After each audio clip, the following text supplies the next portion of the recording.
عید کی سچی خوشی۔ رمضان کے بعد عید کا دن آیا تو فرقان بہت خوش تھا۔ اس نے رات کو ہی اپنے نئے کپڑے، جوتے اور ٹوپی تیار کر لی تھی۔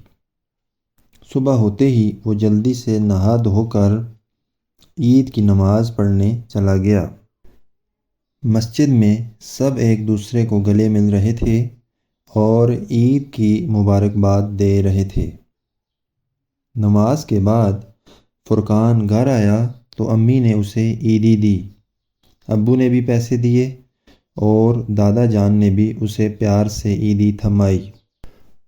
فرقان بہت خوش ہوا اور سوچنے لگا کہ اب ان پیسوں سے وہ اپنے پسندیدہ کھلونے خریدے گا۔ لیکن جیسے ہی وہ باہر نکلا، اس نے ایک غریب بچے کو دیکھا جو پرانے کپڑوں میں ملبوس تھا اور حسرت بھری نظروں سے بچوں کو دیکھ رہا تھا۔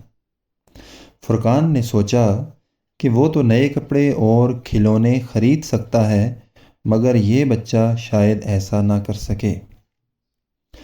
فرقان نے اپنے سارے پیسے نکالے اور اس بچے کو دے دیے۔ بچہ پہلے حیران ہوا، پھر خوشی سے اس کی آنکھیں چمکنے لگیں۔ وہ مسکرا کر بولا، اللہ تمہیں خوش رکھے۔ یہ سن کر فرقان کے دل کو ایک عجیب سی خوشی ملی جو نئے کھلونوں سے زیادہ قیمتی تھی۔ اس دن فرقان نے سیکھا کہ عید کی سچی خوشی دوسروں کو خوش کرنے میں ہے۔